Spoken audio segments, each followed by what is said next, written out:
Michael is a expert on hypnosis. Yes. And we live in a system of suggestion, is a polite way to put what Madison Avenue and the whole media in general are doing to us. And Michael is a agnostic when it comes to 9/11. So when Webster joins us, is he here yet? I don't think so.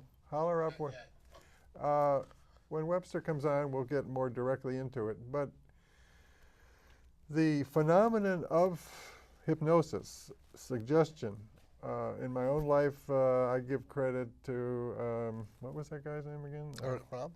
Eric Fromm, for turning me on to the fact that we live in an incredibly vast system of suggestion. And in fact, one of the things I picked up fairly late in life was that the very word reality, if you look it up in the dictionary, it has a couple of meanings. But meaning one is not the reality that scientists consider. Meaning number one in the dictionary is social reality, that set of beliefs that forms a consensus. And when people are out of touch with that reality, we call them crazy, as opposed to people who have an independent grip on what is actually real. Yes, Albert Einstein is quoted as saying reality is an illusion, albeit a very persistent one. Uh-huh. And indeed, if we all agree black is white, if we all agree up is down, the reality is black is white and up is down. But you do, in your own mind, do entertain a notion of a superior notion of reality, the actual reality.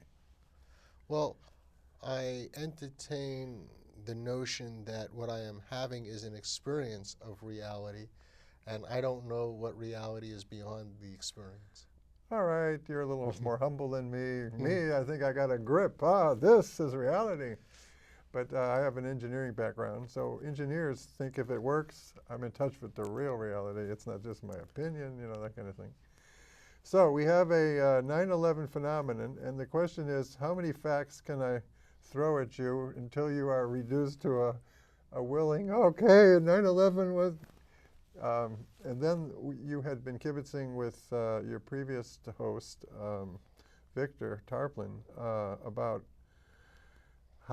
what the strategy or I guess the scenario for American people waking up.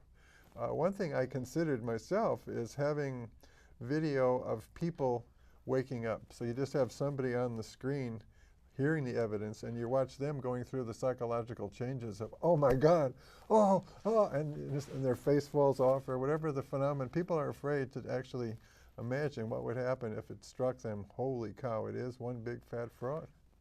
Well, the implications are staggering, and that puts one back in a trance.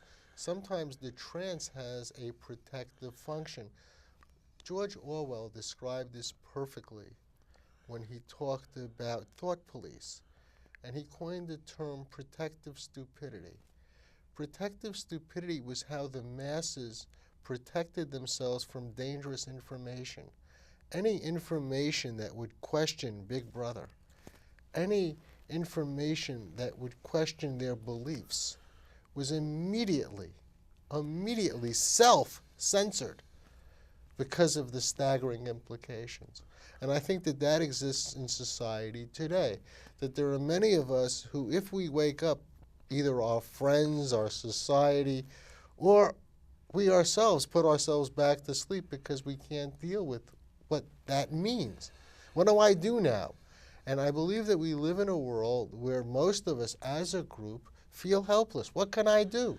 It's easier to be in the group trance. Well, here we are where we have some means of fighting back in the hypnosis war, in the media war.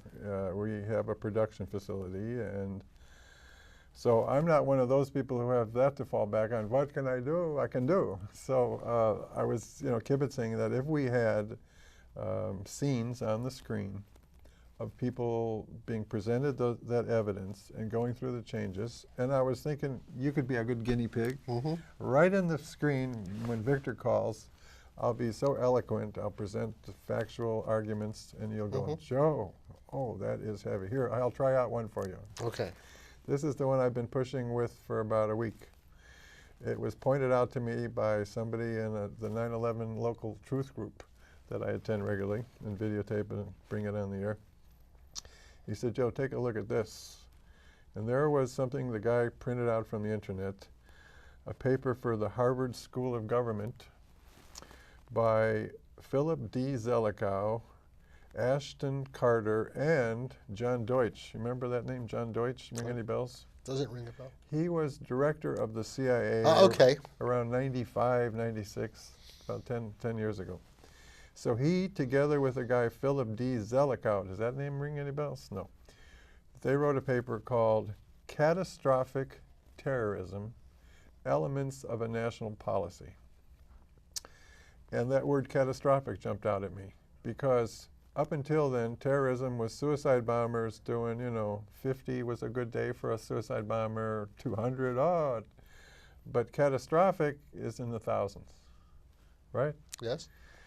So he was already, like Condoleezza Rice said, no one could have imagined. He was already imagining, together with the head of the CIA. And in case you would argue, one paper, big deal, but it did get published in the 1998 December issue of Foreign Affairs. And just to help along the scenario, incidentally, one of the chapters is a revealing chapter. Imagining the transformative event, or the transforming event. I'm not sure of the ending of the word transforming, but they talk about psychological manipulation of the public with catastrophic terrorism for public policy purposes, national policy purposes. So, the reason I bring up the subject is that I got even more evidence. This is just to set you up, Michael. Then it turns out that this same guy, Philip D. Zelikow, he has a study group in Aspen Institute called Aspen Strategy Group. And invited to that are Robert Gates. No, I always get that mixed up. No, Robert Gates, the CIA guy, right? Judith Miller, Libby, and the rest of the neocons. And that came into the news recently that when Libby was hard up, he didn't want Judith Miller to rat on him. So he sent her a love note that said something like, don't forget Aspen, the trees are interconnected underground with the roots. So like, we got connections, we'll bail you out.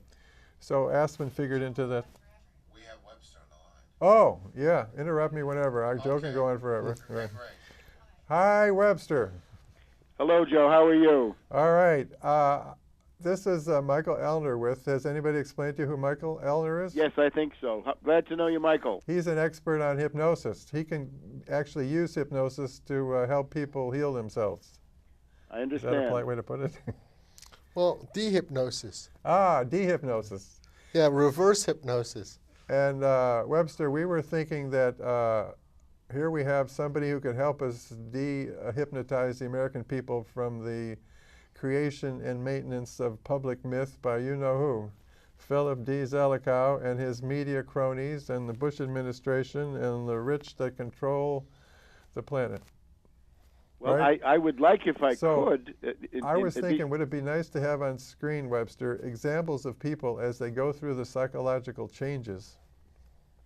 Joe, Actually, I'm afraid I've got to talk to you about this world as they go strategic through the situation. psychological changes of the revelations. Oh, it was an inside job. You mean they really the government put explosives throughout the building? Joe, can you hear me? I can't hear Webster. Hello? Hello, hello, hello. See, Webster, it isn't that I want to talk over you. I can't hear you. Hello, hello, hello. Now hello, hello, hello. Welcome. Okay. Joe? I was talking so much. Go ahead, talk, Webster. Can you hear me now? Yes. Can you hear Joe, me? I don't want to barge in on your conversation, but I really feel I have to. We have now this tremendous strategic emergency, and we've got to sweep everything aside and look at the fact that the neocon fascist madmen have now brought the United States to the brink of all-out war with Iran. That will be a catastrophic Middle East war. And given the fact that lots of Russians and Chinese are going to get killed if this starts, and lots of Americans, hecatombs, rivers of blood to the United States, we will in some way be on our way to thermonuclear World War III. And the intelligence picture has never been as grim, I guess, going back to something like the Cuban Missile Crisis.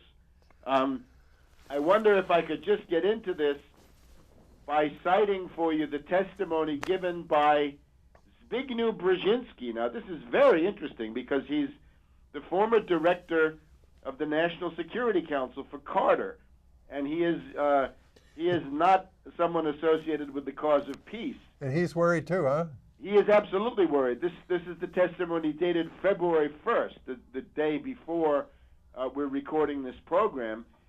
He says, given the fact that the United States is bogged down in a protracted bloody involvement in Iraq, the final destination of this downhill track is likely to be a head-on conflict with Iran and with much of the world of Islam at large.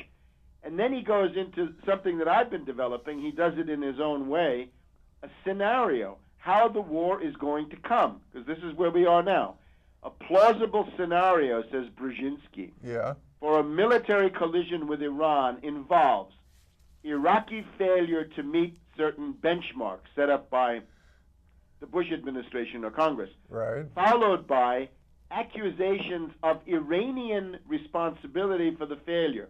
So you fail militarily, you scapegoat Iran, and then he says, by some provocation in Iraq or a terrorist act in the United States blamed on Iran.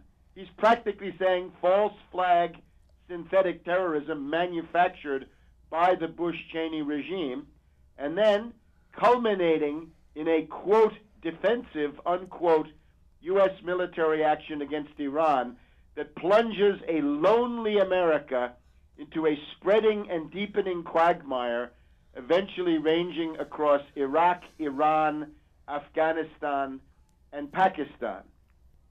In other words, a catastrophic defeat for the United States with, again, rivers of blood, hecatombs of dead, piles of corpses that people cannot imagine compared to the Iraq war today.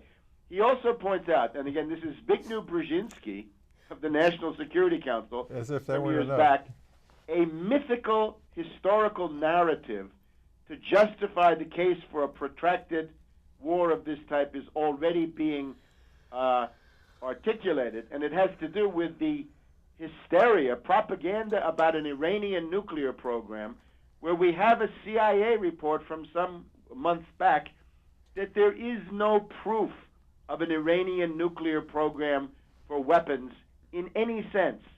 It's exactly the same neocon, fascist madman exercise that we had in the case of Iraq.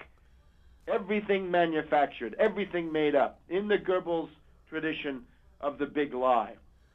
Well, I think you've laid your cards out on the table pretty well. It did put the shivers and the chill in me that you're right. The last week has seen the effort to blame Iran for Iraq troubles, right? You've seen that too? Yes, absolutely. And I've seen the line that if we could find Iran responsible for killing one American soldier, we could nuke Iran. That kind of arithmetic is coming up. So what do you think? We got to march back and say in Washington, and by the way, don't fight Iran either? What's the scoop? You have a strategy in mind? Well, the obvious strategy is the Feingold Kucinich standpoint, which is simply defund everything. Pass a present-day version of the Cooper Church Amendment, which said no more money for military operations in Cambodia, and that was followed then by the Hatfield-McGovern Amendment, which said no more money for any military operations, really, in Vietnam or anywhere else in Indochina, and that is the only way that these wars can end. It is much to be deplored that Mrs. Pelosi, due to her weakness and cowardice, did not immediately pin down the Bush administration with what amounted to impeachment hearings. They should have been going on the 4th or 5th of January, with subpoenas coming down, the threat of contempt of Congress citations, in order to put the fear of God into these people in the Bush administration. It would be important now for the Congress to pass a resolution as a kind of ultimatum to Bush, saying that there is no basis for an attack on Iran, and that any terror incident that occurs will be considered manufactured by the Bush administration. It will either be a new fake 9/11, fake in the sense that the original one was, or a new fake Gulf of Tonkin, fake in the way that the original one was. And that furthermore, the military defeat of the United States in Iraq is not a product of any Iranian machination, but it's completely explicable in terms of the failed strategy and really substandard military methods that are used, so that there is no basis for an attack on Iran. Iran has never attacked anybody. We They agree. have never had aggression against their neighbors. This is a complete fantastic story. Yeah, you can hear Now, us. the other thing, You can what hear I'm us. trying to propose, Yeah. you know, we're in the middle of the retail politics era, right? We're in the middle of the New Hampshire primary, the Iowa caucuses, the Nevada primary, the South Carolina primary. Mrs. Clinton is now on her coronation tour through Iowa and then New Hampshire. Actually, New Hampshire this current weekend. And I would like to point out that Mrs. Clinton is, of course, a warmonger. She appeared today at the Democratic National Committee meeting, and she said that if Bush had not ended the Iraq war by the time she takes over the White House, she will end it. But what she said a day or two before that in New York City is that no option can be taken off the table when dealing with Iran, and we must not permit Iran to build or acquire nuclear weapons. No option can be taken off the table. Well, I think that is the language of a warmonger, and that is what Mrs. Clinton actually represents. She's a warmonger who's doing her best, at least 5 or 6 days a week, to try to make us forget she's a warmonger, but her warmonger instincts are there. And I think is a very important principle of selection that has to operate among these Democratic candidates. If they voted for the Iraq war, they're disqualified. And if they go around with language like this about Iran, they are warmongers. And that would include Edwards as well as Mrs. Clinton. And I think we can find statements by Obama that put him in that league. And, of course, on the Republican side, Giuliani, naturally a warmonger. McCain, the most raving and insane of all warmongers. And similarly down the line. Now, I think the great opportunity, there's a website that people can look at called 911truthsquads.org. And the website will be growing during the course of the coming days and weeks. And what it comes down to is that the only time that the average citizen, the average person, can actually question, confront candidates coming from the ruling class and the ruling oligarchy is in the New Hampshire-Iowa period. So it's basically 2007. It's a window that will close with the New Hampshire primary and the Iowa caucuses. Our chance, and it's a chance we have to take right now, today, this weekend, and in the coming weeks, is to go into these primaries and as a kind of a citizens' mobilization, an aroused electorate of anti-war forces, 9/11 truth forces, and just people of goodwill, to confront these people and to make it, I would say, our goal ought to be a situation like what we had with Lyndon B. Johnson back in the Vietnam War. Johnson, of course, could not show his face anywhere in public. He would have been overwhelmed by protesters. He had to campaign or make his speeches on military bases. And I think what we need is a mobilization of the Democratic anti-war base in particular, but also on the Republican side, too, because it's the same story there, to make it impossible for warmonger Democrats, and again, that's Hillary Clinton, Obama, and Edwards, to show their faces, because they cannot answer the main questions about this. In particular, the issue that they have to face is that if you attack Iran, there is a very good possibility that the 160,000 U.S. forces in Iraq will simply be annihilated, massacred, routed, defeated, a kind of super Dunkirk, a kind of a Stalingrad. And this, of course, has to do with the theme of the two supply supply lines that go down from, they go from Kuwait up to Baghdad, that all the fuel, food, water, ammunition, medical supplies has to go along those roads. Those roads are basically unguarded. The international forces have all left. The coalition of the willing has disappeared. The British are now taking out about half of the remaining forces that they have. There's nothing defending those supply lines except a few contractors, and these are trucks driven by desperate people from Bangladesh, Turkey, the Philippines, and so forth. This is not to say nothing of the naval gauntlet, that if you want to get supplies to Kuwait in the first place, you've got to bring them through the Arabian Sea, the Gulf of Oman, the Straits of Hormuz, and the entire length of the Persian Gulf itself. All of this is going to become extremely tenuous. In other words, the notion of attacking Iran is an absolutely suicidal gesture. It will lead to a catastrophe for the United States of incalculable proportions. It will blow the lid off the world. Anybody who's concerned about the fate of the Middle East has to imagine what happens if the principal combat units of the U.S. Army and Marine Corps simply cease to exist as usable military forces in the way that the British faced that at Dunkirk. It is also a catastrophe that would probably have irresistible political consequences in the form of fascism and or martial law here in the United States. So I'm calling on people, mobilize to stop this war. Mobilize now. Go hell for leather. It is time for people to be heard from. We did what we could with the elections last November. The Democratic Party, as we see, is a totally inadequate vessel. They are feckless, gutless, spineless, clueless, and useless in their present form. So let me interrupt you and ask you what was accomplished. I mean, you're talking like you're taking credit. We did something. We did nothing. And this is a very important thing because, quite frankly, we're not moving anybody. And if you pay attention, the hypnosis is that people are more concerned about the reality of Paris Hilton. People are more concerned about the anti-Semitism of Mel Gibson. In fact, no one is paying attention. Well, and in fact, this is really, really something that we need compelling reasons to make people pay attention. And so in Webster my opinion, he's saying. No, in my opinion, he's putting people to sleep.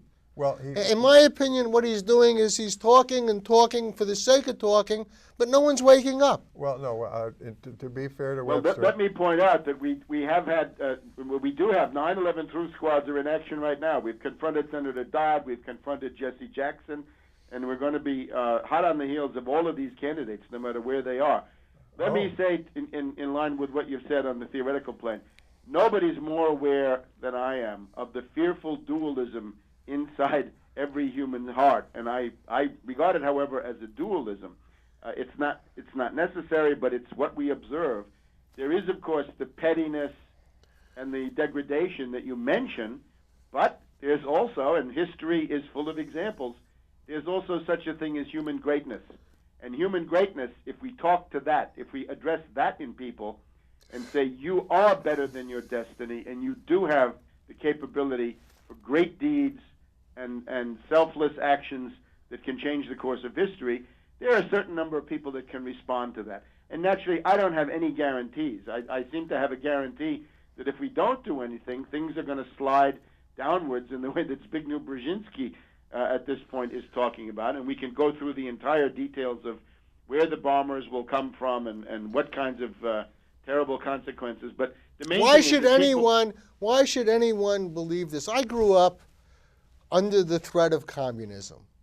It was the big thing in my childhood education was, well, we have to tighten our belts, we have to make sacrifices, we have to constantly be afraid. Now, clearly that's diminished, but everywhere I turn, the message is be afraid of something. And whenever somebody says, be afraid, be afraid, be afraid, be afraid, I have to step back and take a look at that. And to me, that's the central message. Be afraid here, be afraid here, be afraid here, be afraid here. So Webster is afraid right now. But wait a second. Let me correct it. My central message is not be afraid. My central message is mobilize. Get active. Do Sounds something. good. All right. Get active or get radioactive. Whoops. Be afraid enough to realize that there is a danger. Okay. Let's contrast this with the Bush regime. They're the ones who tell you, always be afraid. Okay. And above all, they're telling you, Al-Qaeda, Bin Laden, Atta, this fantastic fairy tale, this nightmare vision. It's a pulp trash novel. There is no such thing. Al-Qaeda is a collection of psychotic patsies and double agents working for the CIA and MI6. It was founded by Robert Gates, the current Secretary of Defense of the United States, when he was at the CIA in the mid-'80s. The destination then was Afghanistan, but they've been loyal puppets, loyal double agents working for the U.S. intelligence and the British ever since. So the notion somehow that there's a war on terror and that you've got to continue on in Iraq in an obviously doomed cause, because otherwise this gang of boogeymen will come and visit you in your bed at night. This, of course, is lunatic. I would also go back and say, if you look at the Cold War was fundamentally artificial in the sense that it took provocations, above all by Sir Winston Churchill, to get it going. And it took the puppet status of Harry S. Truman, one of the most contemptible little pieces of human garbage that we've ever had in the White House, and that's saying something. But on the other hand, once the Cold War got going, it took on a life of its own. And if we had, for example, during the Cuban Missile Crisis, if we had a neocon fascist madman of the current type in the White House, rather than John F. Kennedy, we would have had 150 million dead in the first hour of the nuclear exchange. And that was reality at that time. And I lived through it, and maybe you did too, but this was real as far as it went. Now, today, of course, you don't have that reality in quite the same form, but you have the attempt of these lunatics to tell you that what you have in Iraq is worse, that you could leave Vietnam and the communists didn't follow you home, but somehow this shadowy Al-Qaeda is so powerful and demonic, it's an evil demiurge of such proportions that it's going to follow you home. Well, this is complete hysteria. It just seems to me, Iran is a powerful country. Webster. Iran is a pathetic third world country. Okay. It has some resources, but it's just a third world country with no particular ability to do anything. And the kind of stuff that we're hearing from the Bush administration is simple hysteria. Okay, we got it. Webster, we got to share the time because Michael will get pissed off. He don't get to talk. No, I'm fine. I'm fine. But don't worry. Even if apparently I talked so much before because you couldn't hear, the microphones weren't connected both ways. But what I wanted to offer, a little nuance. I'm after nuance because if I just hear the same old phrases over again, I don't see a basis for hope. But what I wanted to hope for out loud here is I wanted to see in our Congress and Senate a new way of talking about what's going on in Iraq, that we're treating it like we started this wonderful democracy in Iraq, and if we leave, it won't continue, when the fact is we set up a sham democracy in Iraq, that what's going on in Iraq is not... Well, isn't it reflective of a sham democracy here? Let me go on record as saying democracy sucks. Let's be real clear. This idea of democracy, the fundamental principles of our country was a republic. We rejected. Clearly, a decision was made. We didn't want to be a democracy. But that wasn't the way to go. I agree with you on that. Ben Franklin, let me quote. Go ahead. Didn't Ben Franklin tell us democracy is 3 wolves and a sheep deciding what to have lunch? So what are we promoting democracy for anywhere? Well, no, I believe... Enough of this crap, democracy. You know, when I was watching this new film of Ralph Nader, which I recommend we run out and see as soon as possible if it's still playing, in there they talk about the people who came forward to help Ralph Nader were people who believed in democracy from their class in civics, which says, you know, we'll all think together, the best idea will triumph. We did teach ourselves that. You know, we had a bumper crop of people who actually believe, and I agree that what exists in Washington is a fraudulent, ugly assertion of democracy that is in fact a moneyocracy, that it is a bidding war for what legislation gets passed, and we'll all acknowledge that. But again, I wanted to get into the reality of what Iraq is all about, so that it isn't a democracy that has to be preserved. That if we were just to leave immediately, that is the moral thing to do. And incidentally, can the moral case be made that to use nuclear weapons against Iran because they aspire to have nuclear weapons to defend themselves is like not going to win? And that's not even proven, Joe. There's no proof.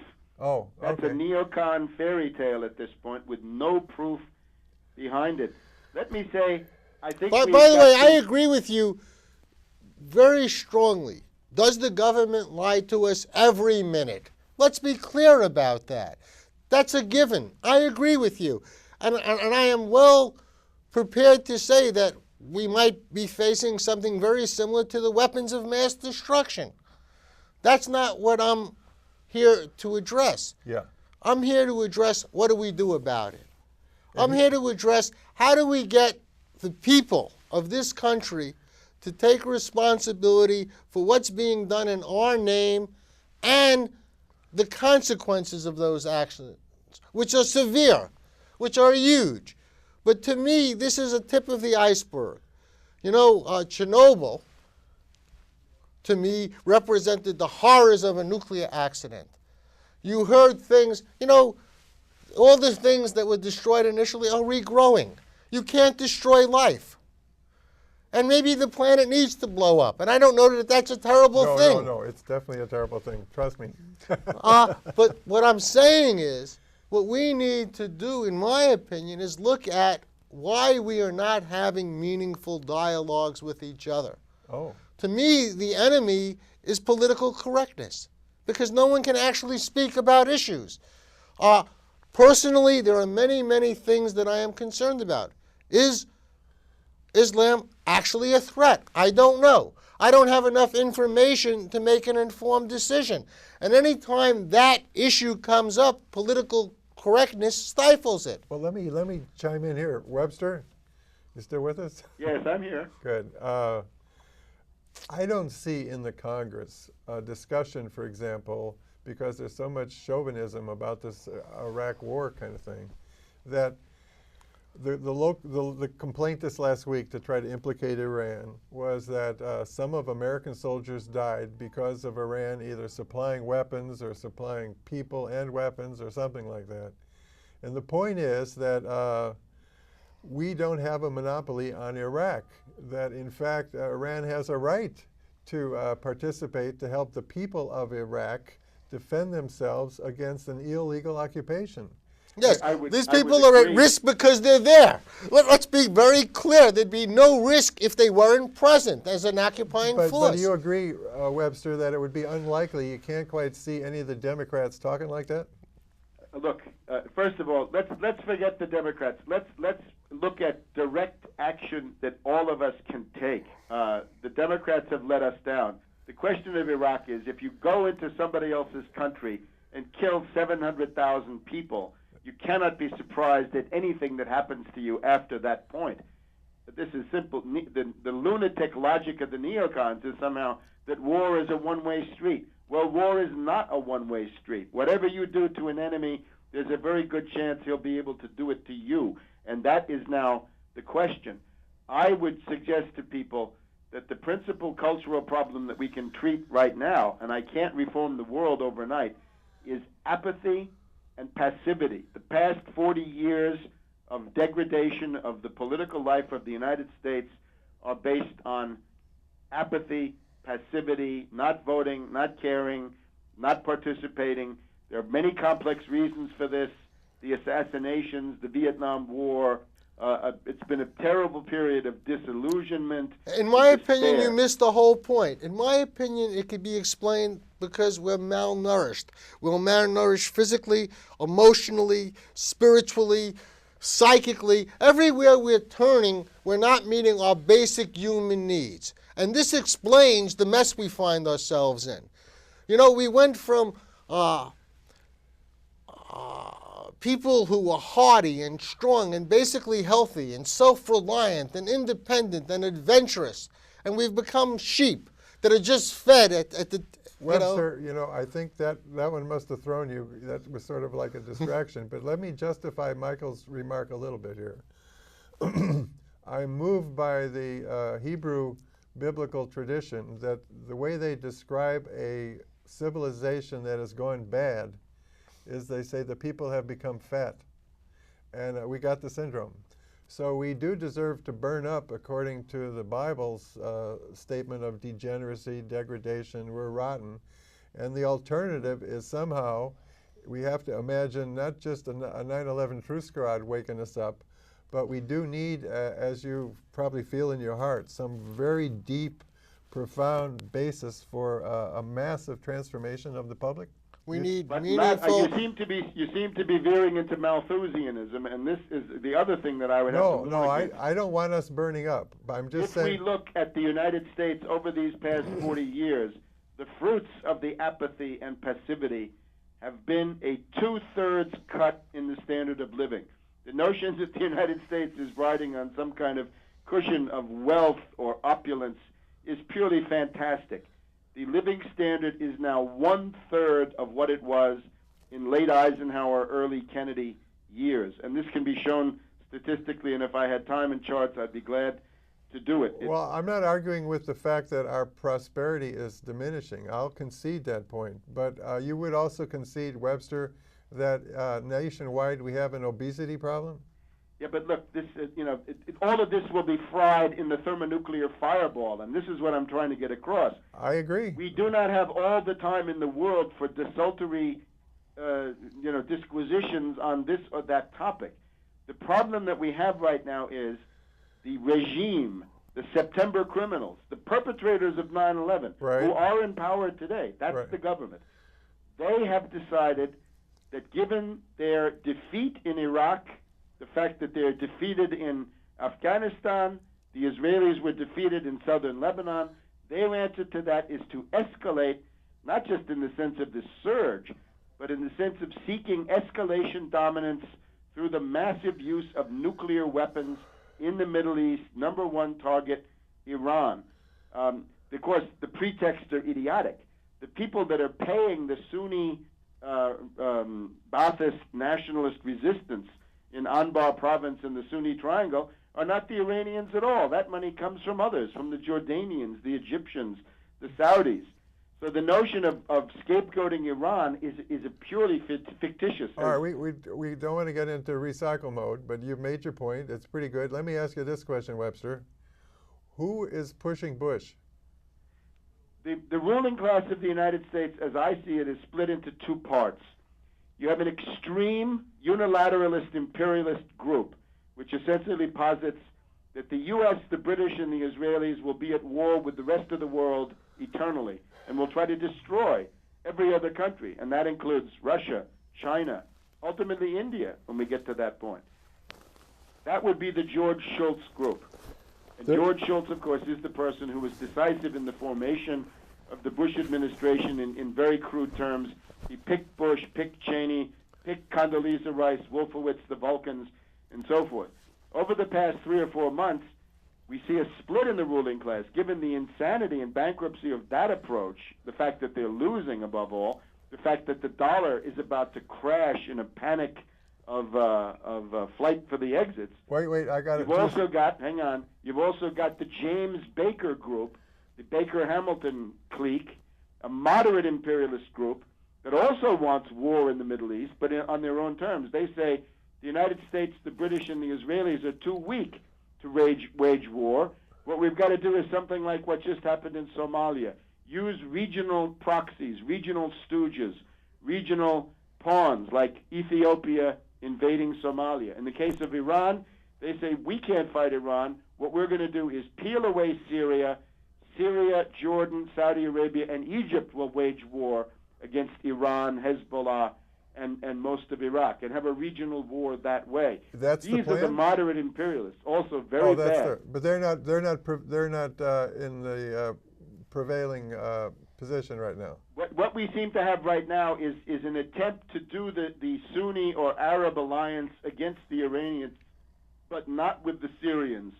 In other words, we just had a clash between Russian Foreign Minister Lavrov and Miss Rice about whether Syria could be a partner at all in any kind of Middle East peace conference, which of course, obviously they would have to be. Right. But Miss Rice, of course, says no, 1,000 times no. Again, this hysteria, this lunatic approach, Brzezinski calls it sloganeering and passivity, obviously destined for defeat. But the question is that the minority of the ruling class, the Schultz neocon group, have their hands on the levers of power. They're also in a kind of a Götterdämmerung, right, a twilight of the gods mood. A lot of them have been indicted. Libby has been indicted. Cheney may be close to something like that. Lord Conrad Black has been indicted. Lots of others are in very, very bad shape. And they feel that they've got now to have this. Quite frankly, no one is hearing you. I don't I mean think, to be. I think some people I don't are. mean. But just not well, enough. Relatively not few. enough, not enough to make a difference. Oh, Tapes are rolling. okay. I'm doing the very best I can. This is going to be edited. Don't worry, I don't want to miss anything. Joe's an Okay. incredible editor. He's got prime time after Amy Goodman. You guys are on a roll. We'll talk. Josh Okay. has read your entire book, 9/11 Synthetic Terror. Michael Ellner's not as familiar with it, nor you with his work, but you know we're going to create the new media here. Okay, it's great. Okay, Josh, are you on mic level here? Yeah. You got him mic'd up? Am I on Mike's Okay. level? Okay, great. Now, Josh, do you want to make sure Josh gets to say something because he's read Webster's book? Let him say something at the beginning. Please, go ahead. Yeah. Okay. Josh, Well, you're on. let me introduce a two-shot, please. Well, Michael had to go catch a train, but we have Josh Wolinski on board. Welcome. Hey. Webster has offered you the opportunity of getting a couple of words in before he gets on another roll. So you've read Webster's book. You've seen the light. You think 9/11 was an inside job? Would our government do such a thing? And why would they do it? Well, I think one of the things that Webster points out very clearly, Webster, you hear me? Yes, I do. Yeah. Every word. Go ahead. You point out very clearly is Joe is saying to me, would our government do something like that? And the fact is, not only would they, but they have been doing things for quite a while, through the centuries, in fact. You know, and Webster makes that case pretty well. yeah, he makes that case very well, that they've been doing this type of stuff for a long, long time. And also, you know, if you're a victim of the boob tube, and and you really believe in the kind of things that people like Bush tell you, of course, you think we're a peace-loving people trying to bring everybody democracy and so on. And Bush, of course, is a very compassionate man and tells us we're addicted to oil. Of course, he doesn't have anything to do with oil except making the kind of profits that aren't even in the dreams of most people. Well, while you're still talking, Josh, can you support what Webster was saying, that we do have to mobilize the American people to deal with the impending nuclear war that will be started over Iran? Oh, yeah, very much so. And, of course, we always are wrestling with the way we should do it, and we're always concerned with the way we should deal with it. And one of the ways we deal with it is the way we're dealing with it right this minute, with independent community media, which, Joe, you're very much a part of, and I want to thank you. In fact, before I came into this room, I met a very good community person, and I said, oh, look, Joe Friendly's in there. He said, Joe Friendly's in there? That man is a powerhouse, and he's my University of the Air. And I just love him. And he took a good look at you, and Really? he said, who's this other guy? Is that Webster? I said, no, that's Michael Ellner. Oh. Webster. But anyway, so Michael went. so one way we do it is with independent media. The other way is having as many community functions and meetings as we can showing as many documentaries as we can on 9/11 truth. And So we need of a course, media war. Is that? I mean, we're Yeah. trying to get a handle on a program, something new, but a media war to prevent the Iran nuclear war. I think so, Joe. Yeah. I think so. Means how about a spam war? We have to spam a lot, as the Monty Python. Well, I was thinking of one thing. Webster's on the line. Yeah. Oh, yeah, Webster. I was thinking of one thing, that we have a seminar in the studio on Webster's book. Maybe we'll give it to a group of young people to read and study and then discuss it with Webster either here in person or on the line, discussing 9/11 synthetic terror. And then if we have time, we'll also go into George Bush, the unauthorized biography, because that's also an eye-opener. What do you think, Joe? Well, what we're talking about. What does Webster think? Come on, he's on the line. Hi, Webster, you on the line? Yes, and I thank Josh for your very kind words, and I'd be delighted to participate in that any time. Let me propose just two things. The first question is, would the U.S. government do it? We now have this eye-opening testimony from Zbigniew Brzezinski, February 1st, Senate Foreign Relations Committee, the scenario that takes us into the Middle East general war, and I would say World War III. The administration sets benchmarks for Iraq. The benchmarks are not met. The U.S. blames that on Iran. That is followed then by some provocation in Iraq or a terrorist act in the U.S. blamed on Iran.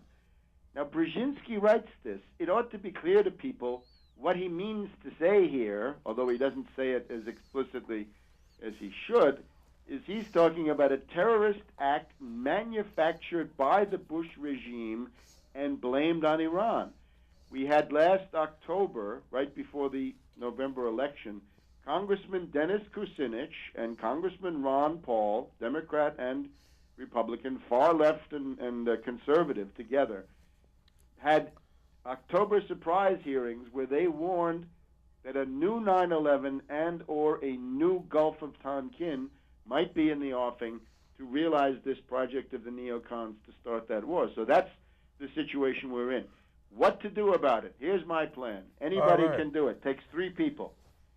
If Hillary Clinton shows her face in Manhattan, or Obama, or Edwards, or Giuliani, or McCain, or Mitt Romney, or any of them, Biden, Dodd, you name it, 3 people have to go to their meeting. 2 of them go into the room, sit in different corners of the room. They ask the questions about the 9/11 fraud, this whole thing. If you look at Bush's State of the Union or his escalation speech on January 10th, it's all based on the 9/11 myth, all based on this crazy story. We don't believe in, been torn down, never proven. You also got to ask about the war with Iran, right? That it's got to be repudiated in advance, and that active measures have got to be taken to tie the hands of Bush and Cheney, to keep their fingers away from the thermonuclear button, to prevent them from setting up these fake 9/11s and fake Gulf of Tonkins. And the third person is there for what? To get it on tape. Time magazine put us on the cover. Remember? We're the persons of the year. We're the new media. So we're the ones who have to fill with content. YouTube. And now you can also go to 911truthsquads.com. And we'll have the results, right? So far, Dodd has been confronted on January 20th, Jesse Jackson in Washington, January 27th, and more of these are flowing in.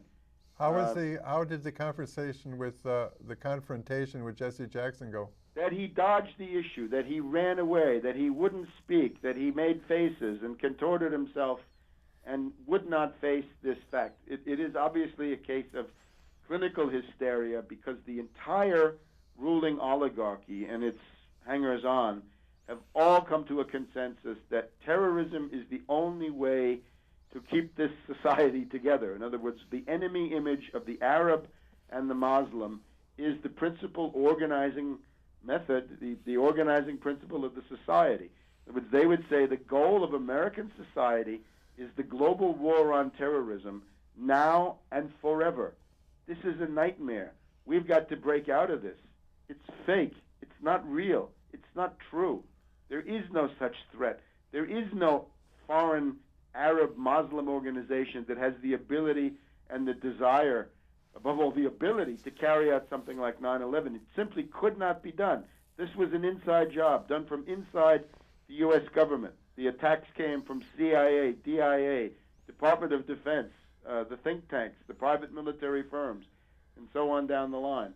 So the nightmare vision that Bush uses to justify everything, the global war on terror, is simply a fraud. It's a prison house of the human mind. It's the myth of the 21st century, in the same way that the Nazis used racism as the myth of the 20th century. You got something to Webster, say? yeah, Webster, I'd like to ask you something.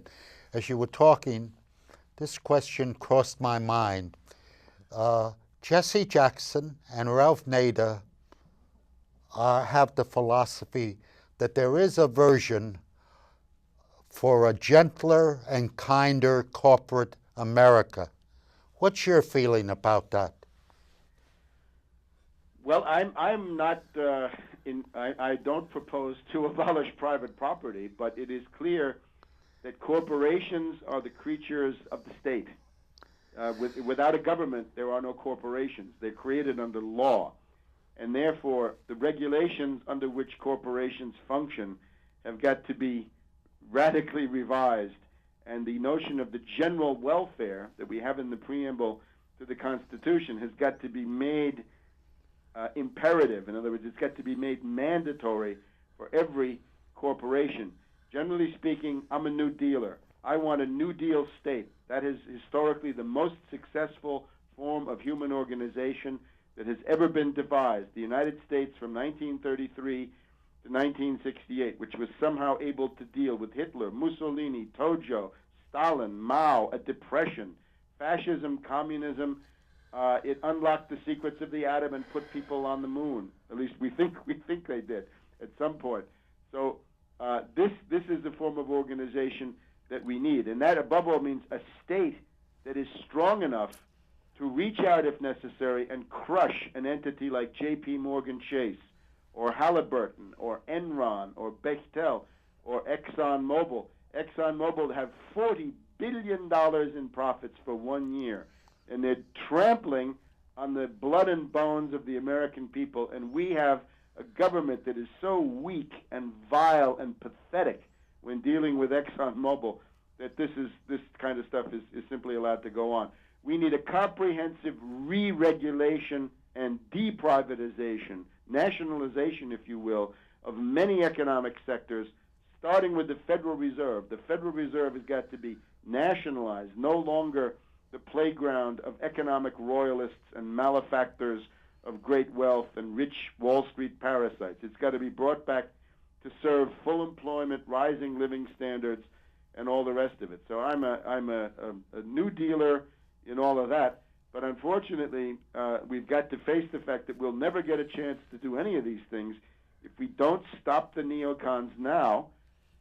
Essentially, every month we go into a kind of a war mobilization. Those of us who are trying to head it off. Every time there's a new moon, every time we get the dark of the moon, there's a great danger that the U.S. and the British are going to attack. And that would be, we just had it around the 18th of January. I think the next one is the 17th of February. Just get out your Farmer's Almanac. Look at that new moon. Those days, that cycle, 3-4 days on either side maybe, that's when the attack is likely to come. And of course, it's more likely to come now in the winter when it's still darker rather than in the summer when the nights are much shorter, and you can take it from there. So March, April would seem to be the outside limit for when this is going to happen, also for other reasons. Webster, can we get, we only got a couple more minutes, but in the remaining, of course, the new moon idea is so the sky is dark so the planes don't get shot at as much, I guess. Right. But I've heard the idea that Bush would go for like 10,000 targets on the first day and do the damage quicker than we could respond to. I guess you heard that story, and I guess Seymour Hersh will come up with more insider dope that it's really going to happen, unless what? I'm still, like, unless we somehow break into the brainwashed, controlled environment of the primary election campaigns, that we break into the media food chain. Now, again, Mrs. Clinton in New Hampshire is going to have 300 media with her. This stuff can be scripted up to a point. She moves in a bubble, but you can penetrate the bubble and do what a citizen ought to do. Challenge her on the issues. She's a warmonger. But she's supporting. She's a cheerleader for the attack on Iran. Are you expecting? She's a high priestess of the 9/11 myth. She's got to be exposed and challenged but when she forced challenged, to respond. You think she can respond? In other words, let's assume you put to her just the words you want, like you make a good case, like how come Philip D. Zelikow wrote that he's an expert in the creation and maintenance of public myth, and we put him in charge of the 9/11 Commission, and that's why there wasn't a legitimate investigation. What about that, Hillary Clinton? And she'll say, next question, please, go away. I don't want to talk about it. Can't be done. And if you do it right, you can get under her skin. 2 minutes. This is obviously a person who is always on the verge of a rage fit. If we look at McCain on the other side, McCain is a psychotic who is generally on the verge of a psychotic episode. And this can be the result of a unwanted question under the right We could provoke him, huh? And of course, if we have a psychopath running for president, we have a right to know that in advance. We don't want to find that out in the middle of some horrendous crisis years from now. We have a right to know that right now. So if you can't take the heat, get out of the kitchen. But this is what citizens have to do. It's called debate. Mrs. Clinton says, let's have a dialogue. Let's chat. Let the conversation begin. Well, let it begin, but on real issues, not what's your favorite color or what's your favorite pizza topping. Public challenge. Absolutely. The other thing, of course, remember that Martin Luther King, we just celebrated his birthday again. Martin Luther King's last project was to talk to people about general strike. You had the Memphis garbage men striking back in the spring of 1968. The last thing he did on this earth was to try to organize a general strike for strike support for those striking black garbage men. Now we've All right, that's it. You're saying general strike. We're closing down here, but that's general the plan. Strike. Same General thing strike. in Spain. We had right after the NATO. So we're talking about the buses not running. We're talking about the electricity going off. We're talking about no water. We're talking about no business as usual. No wheels turn, and everybody goes into the streets and protests until they back down. That's what you have to do.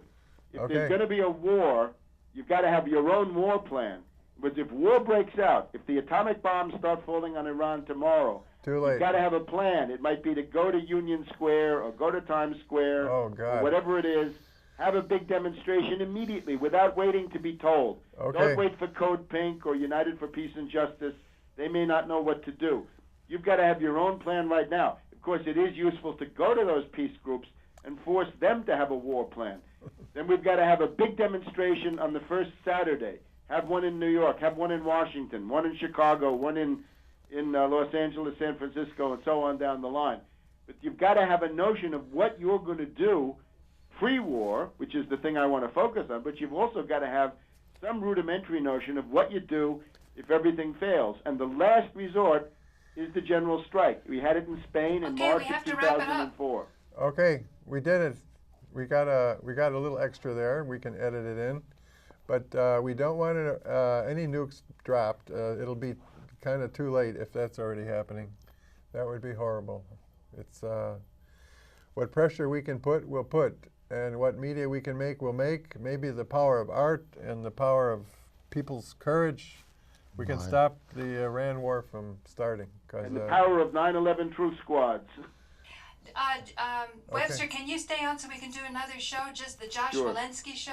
Oh, okay. Just give us 1 minute to take one of those chairs out, keep Josh in there. I'm on war mobilization, so I have to do anything I can. Okay, so we're going to have one more 28-minute show, and we're loading the tape for that now. Okay, Josh, you ready? Yeah, let me put the mic on. I wondered what happened.